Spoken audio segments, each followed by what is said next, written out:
샬롬. 오늘도 우리 주님과 동행하며 주님을 의지하며 살아가는 우리 사랑하는 성도님들이 되시기를 바라겠습니다. 오늘 우리가 함께 나눌 하나님의 말씀 사사기 20장 17절에서부터 28절 말씀 함께 나누겠습니다. 베냐민 자손 외에 이스라엘 사람으로서 칼을 빼는 자의 수는 40만 명이니 다 전사라. 이스라엘 자손이 일어나 베델에 올라가서 하나님께 여쭈어 이르되 우리 중에 누가 먼저 올라가서 베냐민 자손과 싸우리이까 하니 여호와께서 말씀하시되 유다가 먼저 갈지니라 하시니라. 이스라엘 자손이 아침에 일어나 기브아를 대하여 진을 치니라. 이스라엘 사람이 나가 베냐민과 싸우려고 전열을 갖추고 기브아에서 그들과 싸우고자 하매 베냐민 자손이 기브아에서 나와서 당일에 이스라엘 사람 2만 2천 명을 땅에 엎드려뜨렸으나 이스라엘 사람들이 스스로 용기를 내어 첫날 전열을 갖추었던 곳에서 다시 전열을 갖추니라. 이스라엘 자손이 올라가 여호와 앞에서 저물토록 울며 여호와께 여쭈어 이르되 내가 다시 나아가서 내 형제 베냐민 자손과 싸우리까 하니 여호와께서 말씀하시되 올라가서 치라 하시니라. 그 이튿날에 이스라엘 자손이 베냐민 자손을 치러 나아가매 베냐민도 그 이튿날에 기브아에서 그들이 치러 나와서 다시 이스라엘 자손 18,000명을 땅에 엎드려뜨렸으니 다 칼을 빼는 자였더라.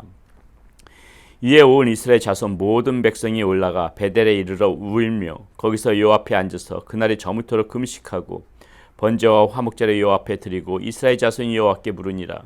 그때는 하나님의 언약궤가 거기 있고 아론의 손자인 엘르아살의 아들 비누아스가 그 앞에 모시고 섰더라. 이스라엘 자손들이 여쭈기를 우리가 다시 나아가되 형제 베냐민 자손과 싸우리까 말리까 하니 여호와께서 이르시되 올라가라. 내일은 내가 그를 네 손에 넘겨주리라 하시는지라. 아멘. 드디어 이제 이 이스라엘 민족들끼리 서로 내전을 벌이는 상황이 되었습니다.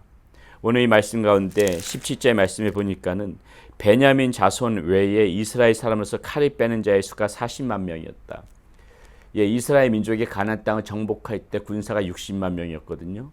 지금 여기서 보니까 베냐민 자손 외에 이스라엘 사람으로서 칼을 빼는 자가 40만 명이라고 하니까는 거의 모든 이스라엘의 군사들이 지금 이 전쟁 서로 간에 죽고 죽이는 이 내전의 싸움에 참여했다고 그렇게 우리는 볼 수 있을 것 같습니다. 자, 여러분, 이 상황 가운데에서 이제 이스라엘 민족이 이 베냐민 지파와 싸우기 위해서 하나님 앞에 이제 물어보는 거죠. 우리가 내 형제 이 베냐민 지파와 싸워야 되겠습니까? 하나님께서 말씀하십니다. 올라가라. 자, 그래서 첫 번째 싸움을 이제 유다 지파가 올라가서 베냐민 사람들과 싸우게 되는데 거기서 오히려 이스라엘 사람이 패합니다. 이 베냐민 사람들에게 2만 2천 명이 죽게 되죠. 첫 번째 싸움에서 이러한 현상이 벌어집니다. 두 번째도 마찬가지입니다. 분명히 하나님 앞에 허락을 받고 올라갔는데 두 번째 싸움에서도 18,000명이 또다시 이스라엘 사람들 가운데서 이렇게 죽임을 당합니다.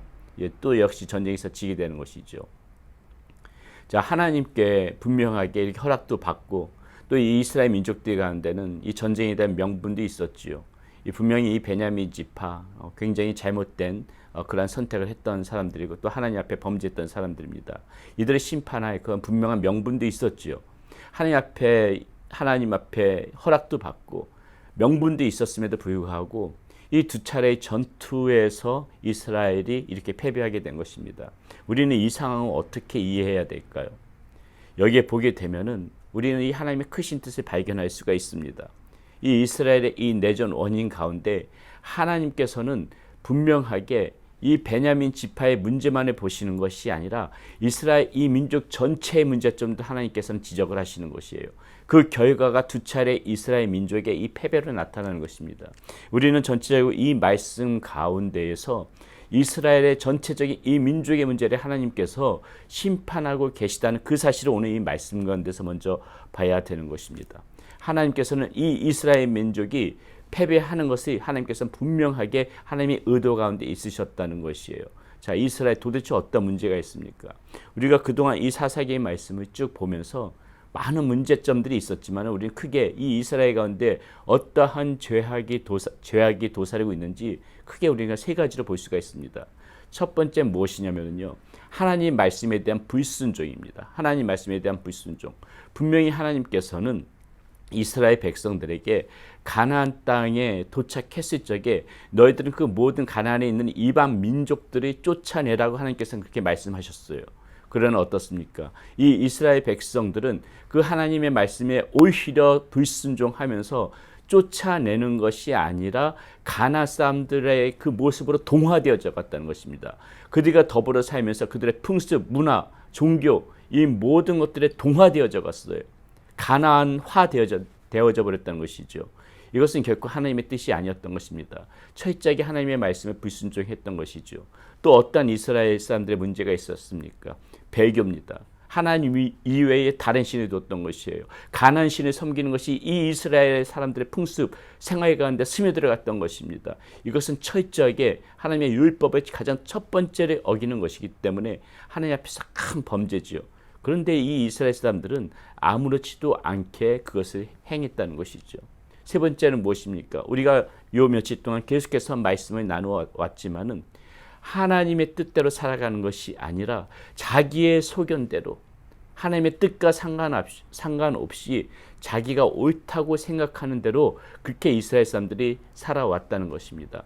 이 전체적으로 이스라엘의 이 민족 가운데 흐르는 이 죄악 때문에 오히려 이 이스라엘 사람들이 이방 민족들과 전쟁을 해야 될 판에 자신들끼리 지금 전 병력을 동원해서 이렇게 내전을 벌이고 있는 것이고, 하나님께서는 비록 이스라엘 이 민족이 베냐민 저 사람들의 잘못을 심판하겠다고 나섰지만은 하나님께서는 베냐민 그 지파만 심판하는 것이 아니라 지금 이 두 차례의 전쟁에서 이스라엘 민족이 패배하게 함으로 말미암아 이스라엘의 그 모든 민족의 그 잘못까지도 하나님께서는 지금 지적하고 계시는 것이라는 거예요.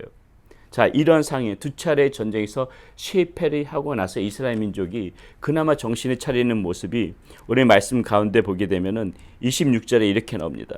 이에 온 이스라엘 자손 모든 백성이 올라가 베델에 이르러, 여기서 베델은 하나님의 집이란 뜻을 가지고 있어요.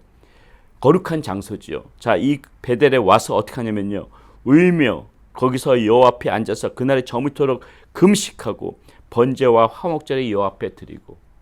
이스라엘 민족들은 그동안 자신들의 잘못을 보지 못했습니다. 무엇이 문제인지 몰랐어요. 그리고 단지 베냐민 지파를 심판하겠다고 나섰지만은 하나님이 두 차례 자신들이 패배하게 함으로 말미암아 비로소 이제 그나마 조금이라도 자신들의 모습을 보는 것이죠. 자신들의 모습을 들여다보는 결과로 지금 이 베델에 올라가서 거기서 탄식하고 울면서 하나님 앞에 금식하고 이제 비로소 하나님 앞에 예배를 드리고 있는 것입니다. 그동안 우리는 몇 차례 지금 이 이스라엘의 민족의 모습을 보면서 하나님 앞에 예배드렸다는 모습을 찾아볼 수가 없었어요. 비로소 전쟁에서 패배하고 나니 수많은 사람들이 죽고 나니 그제서야 자신들의 잘못된 모습을 보고 하나님 앞에 회개하고 있다는 것이죠. 여러분, 이 모습은 오늘 우리한테 시사하는 바도 큰 것입니다. 우리 삶의 문제, 여러 가지 어떠한 그런 현상들에서 오는 어려움 같은 거 얼마든지 있을 수 있습니다. 그러나 여러분, 우리가 그 문제를 어떻게 해결할까? 울며 탄식하기 전에 우리가 먼저 생각해 볼 거, 우리 스스로부터 이 죄악에서부터 돌이키고자 하는 그런 통렬한 울부짖음이 먼저 있어야 된다는 것이에요. 마음을 찢는 것이 먼저여야 됩니다. 하나님 앞에서 마음을 찢고 우리의 죄악에 대한 회개, 철저한 회개가 먼저 있어야 되는 것입니다. 삶에서의 힘들고 어려운 부분들, 그것을 헤쳐나가기 전에 항상 우리는 우리 스스로를 먼저 하나님 앞에 비춰봐서 정결하게 하며 살아가는 그러한 모습이 먼저 필요하다는 것이 오늘 이 이스라엘 민족의 모습 가운데서 우리가 얻을 수 있는 교훈이라는 것입니다. 자, 이렇게 하나님께서는 이스라엘 백성들의 잘못을 먼저 보게 하신 후에 이제 마침내 세 번째 전주에서 역시 이 하나님을 멀리 떠나 있던, 교만하게 짝이 없었던 이 베냐민 지파를 하나님께서 심판하시는 것이죠. 우리는 오늘 이 말씀 가운데에서 이스라엘 민족 이 전체를 하나님께서 그 죄악을 준엄하게 꾸짖으시고 그 죄악으로부터 돌이켜야 되는 것이고, 그 죄악의 결과가 지금 너희들의 이 내전이라는 것을 하나님께서는 지금 분명하게 이 말씀 가운데서 보여주고 있는 것입니다. 그렇기 때문에 이 이스라엘의 오늘 이 내전은 승자가 없는 것이에요. 이건 지금 다 하나님 앞에서 심판을 받고 있는 그러한 모습이 오늘 이 내전의 결과라는 것입니다. 사랑하는 여러분, 우리는 오늘 이 모습을 보면서 우리가 이 이스라엘 민족이 저질렀던 그 범죄, 이것에 대해서 우리는 다시 한번 생각을 해야 됩니다. 하나님 말씀에 우리는 순종하면서 살아가야 됩니다. 늘 하나님의 가슴에 모시고 오직 하나님 한 분만이 나의 주님이요 나의 구원자의 심을 알고 그 주님만을 바라보면서 살아가야 되는 것입니다. 그 하나님의 뜻대로 살아가야 되는 것이지 나의 소견대로 내 뜻대로 내 마음대로 살아가게 되게 되면은 하나님께서는 반드시 오늘 이 말씀처럼 그 부분에 대해서 하나님께서는 심판하세요. 하나님께서는 끝까지 두고 보시지 않은 것입니다. 오늘 이 이스라엘 민족 전체를 하나님께서 심판하시는 것처럼 그 죄악의 하나님께서는 반드시 물으신다는 것이에요. 그렇기 때문에 우리는 철저하게 모든 문제들 앞에서 하나님 앞에서 우리 모습을 비춰볼 필요가 있다는 것입니다.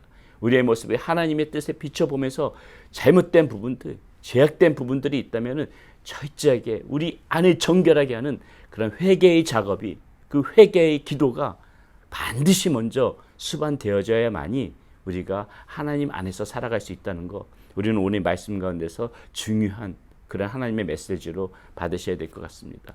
하나님 앞에서 우리 스스로를 다듬어가는 작업, 하나님 앞에서 정결하게 하는 작업, 우리의 죄악이 비춰진다면 즉시 회개하는 그러한 모습, 우리 그런 것에 대해서 게을리하지 말고 늘 하나님의 뜻대로 살아가는 저와 여러분들이 되시기를 바라겠습니다. 기도하겠습니다.